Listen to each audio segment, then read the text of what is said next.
Good afternoon. Hello. Welcome to the Saturday meeting of the pre-season Porto 2020. It's a pleasure to be with you again. Today we have as special guests Ruth Jacobi. She is a representative of the European Music Council, a very special guest. We have habitué, I would say, Pedro Alcantara. He's a cellist and very interested about teaching and about sharing his big experience about that. And we have also Ching Fang. She is a newer, I would say, in our conference. She's maybe for the first time, but I imagine that she has a lot of interesting things to tell us. So, we have these weekly meetings to keep you all the group together, because we want to form a big team of ESTA Europe. It's very important that we are together, and we are just going out important time of confinement. I don't know if it's the word in English, but we feel it in Portuguese, confinamento. It's a very hard one. But we could join our energies and keep doing things about music and teaching that we'll all love. So welcome, Ruth, for our meeting. Maybe you can tell us a little bit about yourself, about your career, or about how you got to European Music Council. Yes, thank you very much. First of all, thank you for the invitation. I would have loved to come to Portugal, of course. Well, we all know this was not possible. So I'm very happy to join you here. I'm sorry, desperately sorry that I missed last week's session. I don't know who of you would have already was expecting to see me then. Yeah, I can only apologize. So I'm very happy that you offered this other slot for me today. And I also would like to thank actually Mark Lambrecht, whom I also see on my screen, who made the contact between the European Music Council and ESTA. So I'm very happy to have received this invitation, and I'm happy to tell you a little bit about the European Music Council. I think that's more interesting than myself. Actually, I studied to be a music teacher, an instrumental teacher for flute. So not quite a string teacher, but still quite similar, quite close. And also I was educated to teach in general education, music and French, but then my career kind of took a little bit different direction. And I went into management and European policies, European cultural policies, and that's where I'm now at the European Music Council. So, you are a very serious person. Oh, very serious, yes. Wow, a lot of very important things to do. Yes. So how are things? How are the feeling inside the European Music Council about all these things that are happening to us? This meteor that just jump in the heart and change everything. We would have had our big conference next weekend, so not so soon as you after the confinement or the lockdown, but as next week, the weekend of 6 June, 5 to 6 June. And of course, we were very frustrated also that we had to cancel it. We also had to cancel another event in Brussels before. So I think there we are very much all in the same situation. We also try to put at least parts of our conference online. We will start next week on the Friday with a high-level panel discussion where the Commissioner for Culture, the European Commissioner for Culture, and Maria Gabriel will also be among the speakers. You can find all that on our website. So I think we try as best to continue our work. We realized very quickly that actually we have even more work than we had before the lockdown, because we are trying to serve at best our members. We have set up weekly online lounges. We call them lounges because we really want to keep a very informal character. At the very beginning, we did not even have a specific theme. We just offered to members together and to exchange on what is their biggest challenge during this time of lockdown. And then after a couple of weeks, we have started to look more detailed into specific themes. We have, for example, looked into European funding. What does it mean if you are running a European funded project right now? Can you postpone your deadlines? Can you change dates of your scheduled events, etc., etc.? So we offered some exchange, and also where we had more knowledge because of our close cooperation with the European Union and the European Commission, we offered this insight also to our members. And then I think last week or 2 weeks ago, we also did one of those launches where we shared some material on online music making and online music teaching. We have it online, so if you wish, I can just very briefly share my screen to show it to you what we have gathered on our website. The whole session has been recorded, so if you want, you can watch the entire video, but you can also just pick some slides. So if it's of interest, I can just very briefly yes, thank you. Thank you. Yes, yes. Can I show my screen? Let me just check. Okay, just a second. I don't have to see the right window open. I'm sorry about that. I think it says share content. Yeah, I know that. I just need to have the good content on my website that I want to share with you. So, yeah, there we go. So here you can see this is our general website. So we have a special page here dedicated to music sector and COVID-19. Mm-hmm. We have gathered every kind of information, political measures, statements, campaigns, and funding, surveys. We have run our own survey also to understand where are the difficulties and what do our members, but also the larger music sector, what do you want to know? And then, as I said, we have our online launches. There you can watch the video and the recording, and here you can also just pick several presentations. NAM, for example, the instrument makers, they are running a whole webinar series on educational tools that you can use online. Then we have presented Digital Stage, which is a platform also where where you can have music making without delay. You know, you all know, of course, the big problem with Zoom teaching or video conference teaching is that you have a delay between the sender and the recipient. And Digital Stage actually is a platform that tries to overcome these challenges. We had a presentation of the European Music School Union. I guess it's familiar to most of you.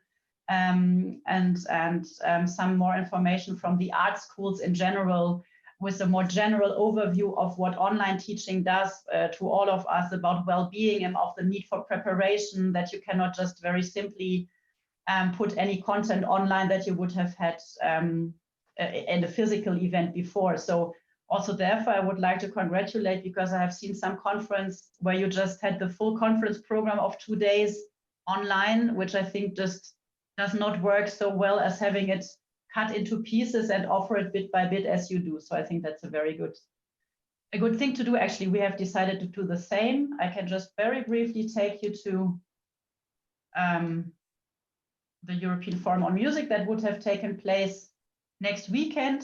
So this also has been put online, as you can see here, and cut down into several events. So next week we have the live event. We do it in a similar way as you do here. We have the actual panel discussion as a Zoom meeting, and then we will stream it live on Facebook with the different presenters. We are based in Bonn. I don't know who of you knows it. So we would have dedicated our conference this year to Beethoven, in cooperation with the Beethoven Celebration Agency here in Bonn. So now we try to do as much as we can online. We will have a practical workshop, other panel discussions, etc. So just very briefly. I think I don't want to overrun my time. Thank you very much, Ruth. Thank you. But I think all our members are thinking this question: is that possible that individual musicians can be member of European Music Council? No, it's not an organization of individuals. Mm-hmm. It's a network of networks. So we are very happy that ESTA, for example, is a member. You have seen some others. The European Music School Union, for example, is a member Mm-hmm. as well. You have seen the European Choral Association on the screen, who was presenting something last week. So it's a network of music organizations, actually. And we So have, we can say that if you want to be a member of European Music Council, come and register for ESTA. Yes?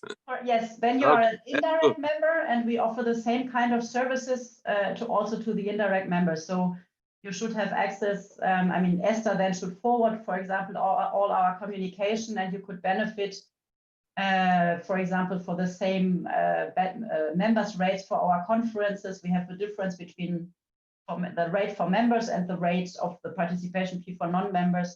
Yeah, so register Oh, for thank ESTA, you. and then you So are that's a member of one more big reason to be part of our family. Yes. If you are not yet a member of ESTA, register now in ESTA Portugal. Well, I think now, thank you very much, Ruth. We wait. I'm sure it will have a lot of questions, our members, for you. But now we go to Pedro de Alcantara. I listen that you say your name Pedro de Alcantara in your video. Well, it's complicated. Like all names, it can be said in different ways depending on context. If your mother is really mad at you, she's going to say, Pedro de Alcantara! But of course, I cannot introduce myself in that way in public. In the Brazilians, with the way we talk, I'm from Brazil, I would say my name is Pedro de Alcantara, like this. And I think for many English speakers, that's also difficult to retain. And that means that I say my name as a matter of course when I present myself as Pedro the Alcantara. I think people can visualize that more easily. As you can So see, you decide the phonetic of your name in English, yeah? well, I think it was a good decision. yeah, well, It you have to sounds, relax about certain things, otherwise your life gets very complicated. So I yeah. relaxed about my name many years ago. Okay, these meetings are from the pre-season, so we are not allowed to say everything we have to say. We need to keep the most interesting knowledge for the conference. Uh-huh. So people can register and don't give up to follow us, Uh-huh. our live Okay. stream. Mm-hmm. So what could you appetize for our participants to want to meet you one more time to listen about intelligence? Yes? All right. Okay. Something like this. First, let me say that in my way of thinking, information and creativity and knowledge, they are infinite. So even if I told you everything that I was going to tell you at the conference, I could tell you something else because information, discovery, creativity is infinite. So what I'll make a kind of a statement about how you can define things very narrowly or very broadly. And you take a word like health or good health, and let's imagine a doctor of the old school that says, oh, good health, it's just a few numbers. It's your heart rate and your red cell count, cholesterol. And if those numbers are good, you're pretty healthy. And I would say that's a very narrow definition of health, even though cholesterol and blood are very important. If you define it very, very broadly, you'd say that everything in your life contributes to your health or sabotages your health, everything without exception. For instance, right now I'm just holding a pencil because I may be taking notes, and my holding of this pencil can be healthy or unhealthy because I could poke myself here, or I could accidentally do something to my face that would be unhealthy.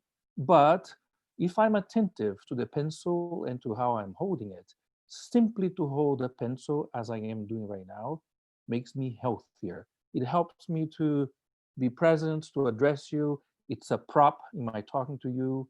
It's a wonderful writing implement. I can gesticulate, and the pencil is, the pencil is my friend. So if I define health very, very broadly, everything plays a role in your health. Not simply a healthy left-hand technique of the viola, but everything. And if we take the word creativity, it too can be defined very broadly, or very narrowly, or in between. There are people who say to themselves and to others, say, oh, I'm not creative. Creativity is for professional artists. You go to school, if you're a performer or you play, and those are really creative people, but I'm not creative. And for that person, the definition of creativity is very narrow. It only applies to some people some of the time. But if you define it very broadly, I think, like with health, you see that everything in your life is part of a creative process. The very fact of coming here tonight was a creative decision that you took. Or the shirt that you chose to wear today, it was a creative decision. For me to decide to talk to you holding a pencil as a prop was a creative decision. And once you define it very broadly, you realize that everybody is creative. Every child, every little child, every baby, the baby is creative. In my way of thinking, once you define health very broadly, and once you define creativity very broadly, they become synonymous. To be creative is to be healthy, and to be healthy is to be creative, broadly defined. And once you get that into your mind and your body and your brain, and you live that way, you handle your instrument in a different way because you become a fully creative individual in everything that you do. Placing the instrument is a creative act.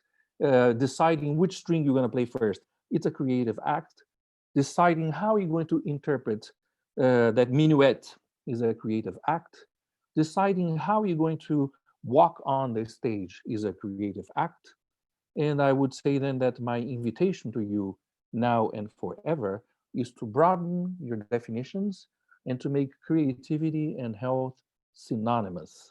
And then in your music making, in your daily life, in the decisions that you make, in the way you listen to people, the way you talk to people, in everything that you do, you have that permanent dialogue. Some of you may have watched my teaser clip, which was basically me playing with a juggling ball. If you saw the clip, this is just a repeat of what you saw, because I take that juggling ball and I decide that I'm going to be creative about it and creative in how I handle it. And in my creativity, I'm going to accept this juggling ball or any other object as my teacher. And this juggling ball now is now teaching me about things that are round, things that are light, things that fly up in the air. It's teaching me about throwing and catching. It's giving me pleasure. I can look at it, it's very pretty. And the next thing I know, I have discovered something from handling this juggling ball creatively that's going to give me information useful to my string playing, to play the violin, or something about the bowing, or just a sensitivity to your fingers and to your hands, gradations of pressure and holding. Because if I do something like this, you can see it, my hand is not really grabbing the thing. So I would say my hand right now has a zero grabbing. And if I know about zero grabbing, I can take, say, a cello bow or something like this, and I can start my whole feeling about the cello from zero grabbing. And then I can start using gradations of touching and whatnot, so that when the time comes for me to draw a string at the cello, I will have gone from zero grabbing to what I want to do, to the minimal or the type of hold or tension that I want to produce a specific sound. So in my way of Thank thinking, you very much, yeah, that's Pedro. Wow, it. very, very interesting Thanks, speech Roger. and very inspiring. So if you want to know more about that, register for the conference. We will have Pedro for a whole lecture and maybe workshop. We should go on because our time is not unlimited and we have a lot of things to do home, because we still confined a little bit. But in Portugal, we are already allowed to go a little bit outside. Restaurants start to open. You can have a beer at the terrace. So people start to be more happy. We don't know, and maybe after Ruth have some idea if what will happen to music after this lockdown. But this is for later. Now we need to listen Ching Fang. Yeah. Just call Hi. me Ching. George, hi. Yes, I would start for your name, because with the Asiatic names, Yes. always I have a doubt about what is the family name, what is your name. So Yeah. you are Ching. Yes. Ching. Yeah, it's Heng Ching, and the Fang is my surname. But Okay. Heng Ching seems very long, so my friend usually call me just Ching. Ching. Okay. And Yes. Ching, where are you from? Where did you born? You are in UK. Taiwan. In Taiwan, yeah. Yeah. But I live in the UK for the past 13, 14 years, and Malaysia for 2 years. So a bit of traveling, yeah. Taiwan was one of the countries that really deal well with the coronavirus, yeah? First of all, thank you for calling Taiwan a country. I really appreciate that. Yeah. Well, it's a countryside, I would say. Yeah, they've been handled really well. My family is like keeping up with the normal life, and kind of like everybody follow the rules, the measures a little bit, and everybody can have a bit of freedom. So there is no actual lockdown. It's nowhere that you can go, but you just need to follow the government measures to wear masks in public transport and so on. So keeping everybody safe, so everybody have more freedom. Yeah. Okay. Yeah. How do you feel this? You are in UK now, yeah? Yes. How do you feel about the things in UK? Yeah, it's just I was hoping that I can go to Porto and drinking some wines with my friends, and it's not going to happen now. But I find it like online teaching is quite interesting, and you find out like how the new students younger students react to the online teaching really well, like a lot better than you can think. So just 1 or 2 weeks, they can adopt pretty well. Oh, great. So you look positive about the situation. I think so. It's always a positive side about it. That's your viola side, yeah? Yeah, that's right, yeah. Great. Hank, Ching.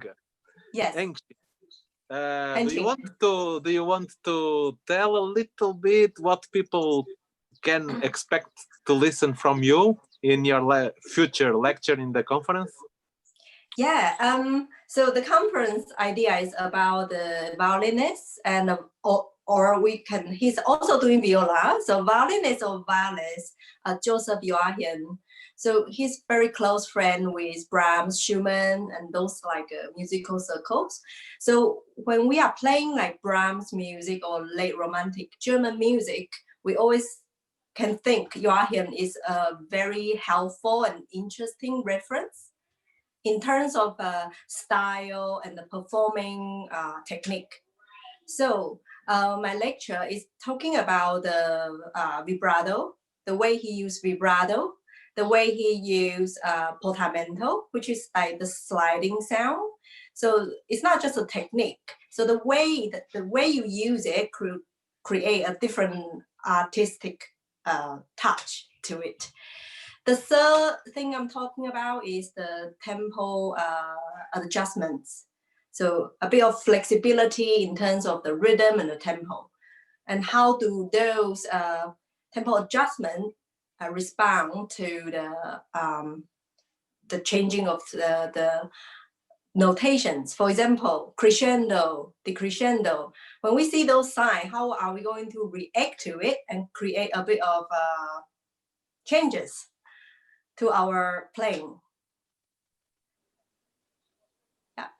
I think this everybody think about that, and it's really interesting that if you can show us some tips or some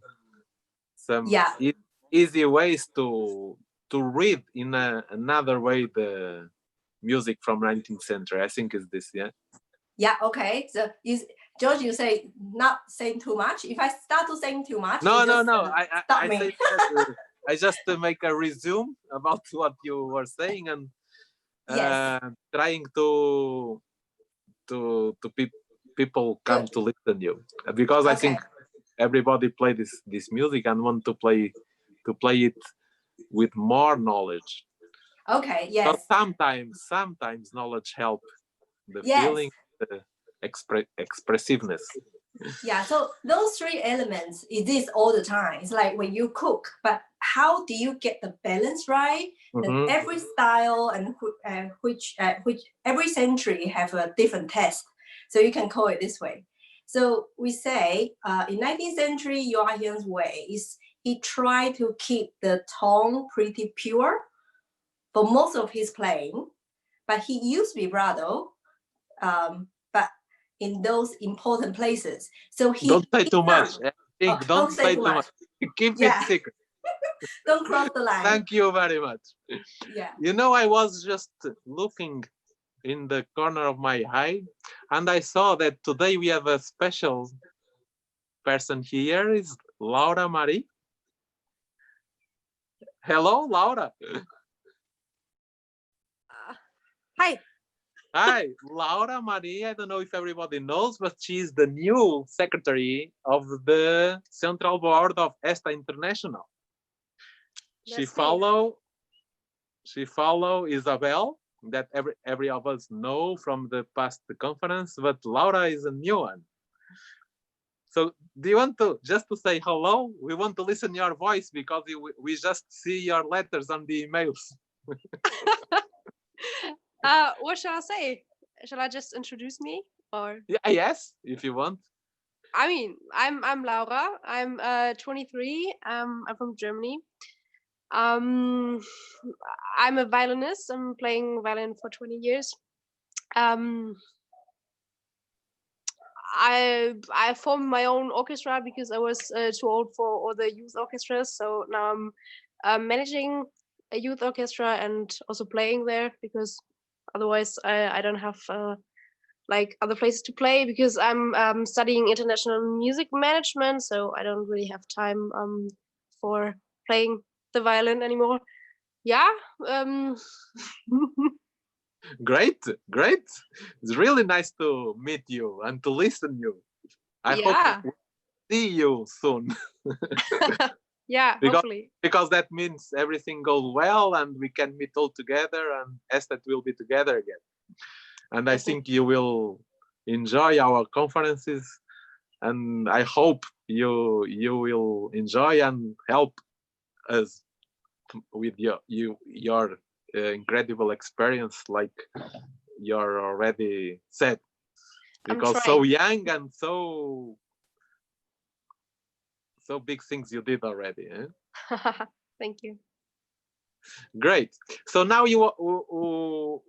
I'm sorry for this parenthesis. We should go now to the questions for our special guests. So you know, today we have with us Ruth Jacobi from European Music Council, Pedro de Alcantara, cellist and teacher, and Ching, violinist or violist, researcher. Okay, and anyone has a question? Yes. Hi, Mark. Hello, George. Good evening. I would like to ask a question to Ruth Jacobi.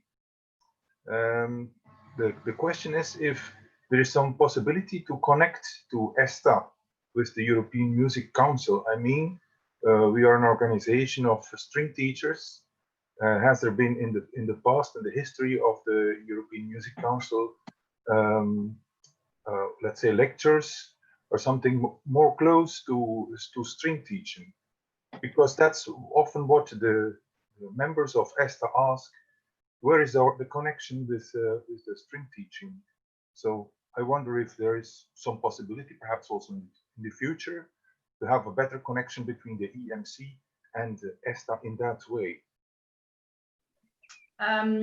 Well, what shall I say? If we have 75 members from all the different music fields and also from all the different music genres. So, for example, we have also an association of clubs and venues where world music and pop music is played, and we have the Association of Music Conservatoires, for example, or we have the European Jazz Net. So we cannot really cater individually for all the needs and for all the interests of every member.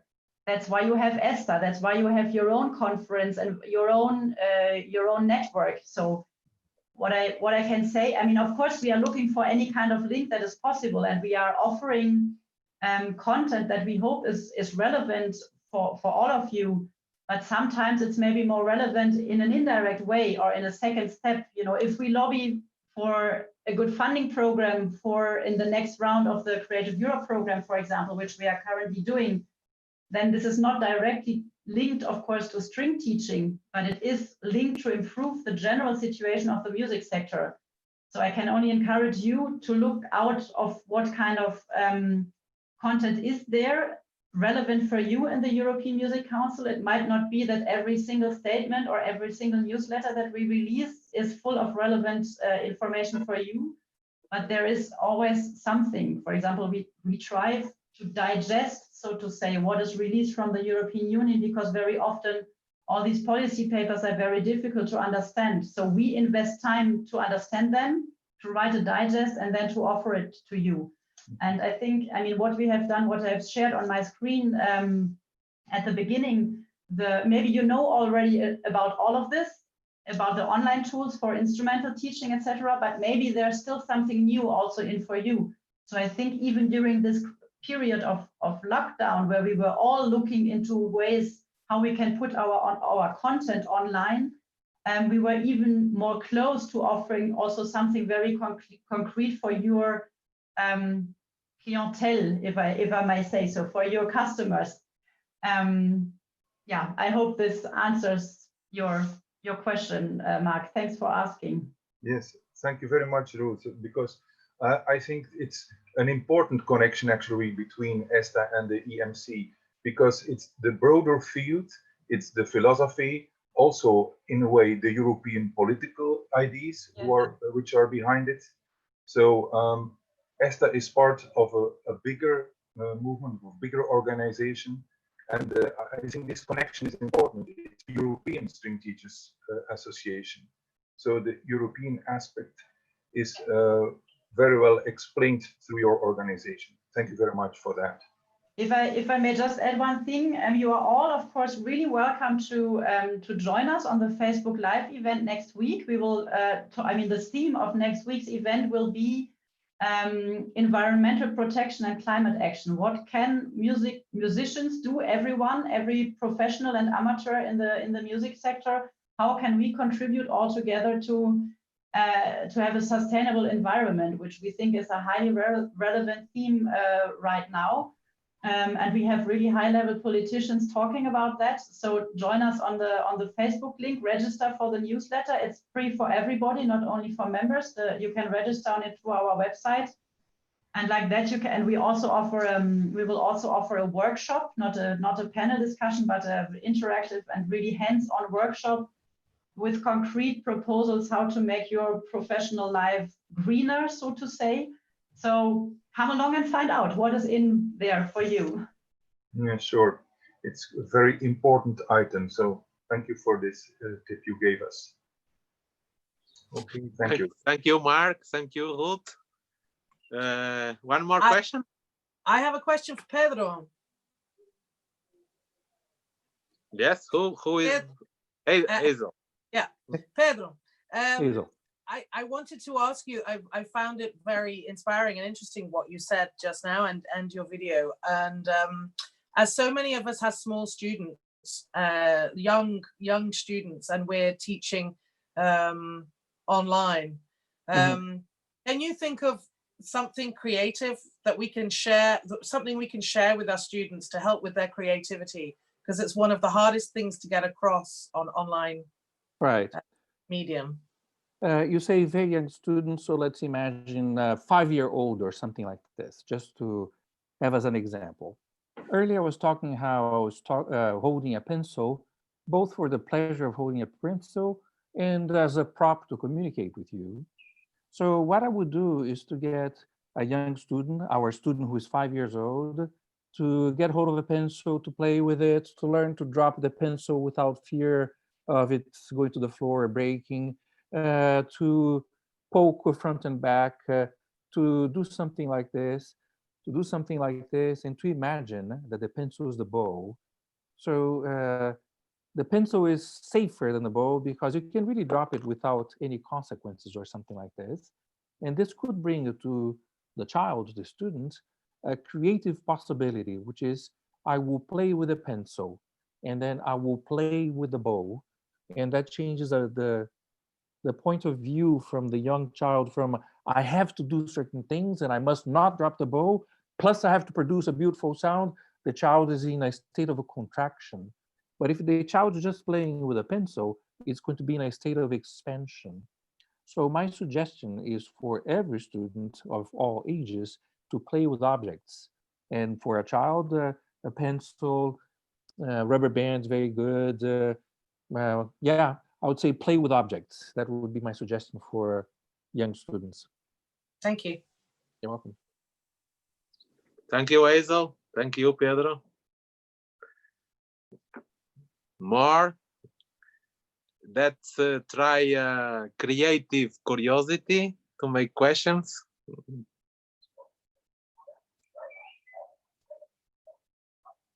Well, I have a question for Ching, because Ching, you are a player, you are a teacher, and you are a researcher at the same time. Kind of.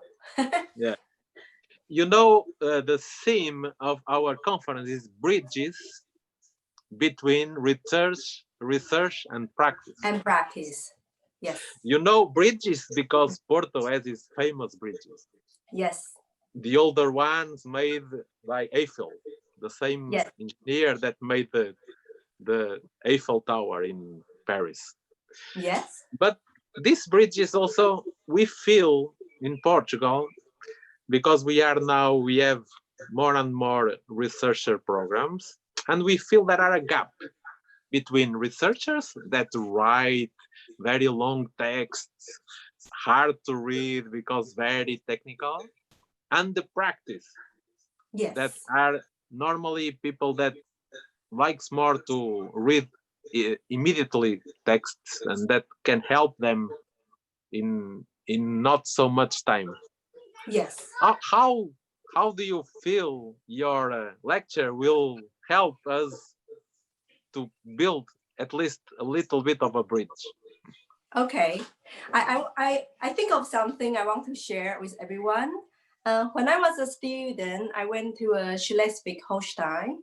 It's a summer festival in Germany. And there was an English conductor who just passed away a few years back, called Christoph Hogwood. So he said the researcher, the scholar, either write a lot of things and explain a lot of things, but can't play, or just players don't know how to do research. So he suggests everybody should try to do a bit of both, so the communication will be better and the result will be better. So that is my PhD was well, that's why I did a PhD, because my PhD is not just the written one, it's a practice-based PhD. So you need to do a bit of a text and try to use those knowledge to influence your playing.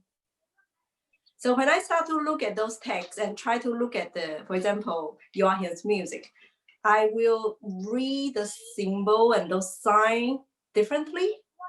Mm-hmm. So it starts to make sense to me. So maybe that's great.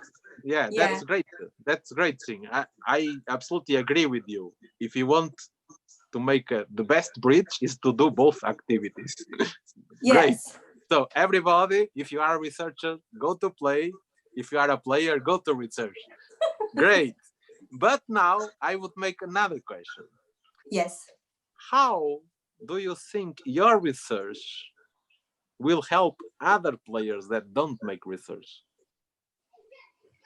Okay, you can look at read my book, or go to the conference. And that is the question. Don't you think your book, your PhD book, maybe is not a so practical book? We thought maybe we need to make like a translation or a kind of I don't know, another way to write to make the knowledge more available for everyone. Yeah, I think presenting the topic in the conference is a very good way to communicate. So you can actually demonstrate. You explain, then you demonstrate, then people know, oh, right, we can do it this way. So I think that's a really good way to get it across. Yeah. And I think one of the other way that people can look at is to listen to more historical recordings. Those are all recordings. So it sounds very different. Then you compare this old recording with the new recording and to see what have been changed over 100 years. Because recording technique has been only invented around the turn of the 20th century. So it's about 100 years, but like it's been a tremendous change in terms of playing style. Yeah, great. Thank you, Ching. So your book is on sale. People can buy it. Yes, I have one copy right beside me. I supposed to give it to you in person, but I'll probably send it over now. So it's available in Amazon. So, okay. So if you want to know about the research of Ching, go to Amazon and see the book. We have a question from our YouTube transmission. It's the first time, so I'm very, very excited about that because someone wrote on the chat of YouTube that want to know very interesting question. That is Maria Cristina Cleary. I don't know from where is she. I hope I'm pronouncing it not so bad. And it is a question to Pedro. That's it. Thank you, everybody. Before she says thank you, Pedro, and thank you, everybody. Did you connect your research with any neurological studies? I'm going to answer, thank you for the question. And I'm going to answer with a kind of a joke. And the joke is that some years ago, the newspaper that I read very often, which is the New York Times, had an article, and the article said, neuroscientists have proved that Buddhist monks, when they are meditating, really do relax. And that means that neuroscience proved that meditation helps you relax. And the joke, the meaning of my joke is that I have a child within. I am the 5-year-old boy, and the 5-year-old boy likes to play with a ball. And I think the child will do it intuitively and naturally. And children are incredibly good self-teachers. You go to see people in the playground, the little kids, and they're climbing and they're playing games and they make up the rules of the game and they figure out how to talk to other kids, to play with them, to fight with them. And that means that the child that I am and the child that I am who invented this thing here is just a child and doesn't know anything about neuroscience. So I apologize for not knowing much about neuroscience, but I think it has been proved that the child is curious. It has been proved that the child is healthy. It has been proved that given space and encouragement, the child will learn extremely fast. Given encouragement and space, the child can teach herself. So on the one hand, I apologize for my ignorance of neuroscience. On the other hand, I'll say the child is okay. The child's playing. Yeah. Great, Pedro. Thank you. And very, very thanks to Maria Cristina. Our first question on the YouTube chat. So if you want to know things about our speakers, you can write on our YouTube chat because they will answer. Also, if you know, next week we come back with more speakers, and if you want already to make questions before the meeting, you can also send the questions for us by email at our Facebook account or on our YouTube channel. And if you did not subscribe it yet, subscribe it, because we need a lot of subscriptions, because we want to show our sponsors that didn't give up until now. And I have to mention Pirastro and Tomastic, they are still with us. Thank them very, very, very much. They need to know that the message is spreading and that it is good to support our community, because we make things about music and teaching with all our energy and love. One last question, very, very, very quick, because we need to go to the end of this meeting. May I ask something to Pedro? Yes. Mm-hmm. Hi. Hi. I want to ask you, I work with child, and how can we connect this creativity with the theory? I mean, the music theory.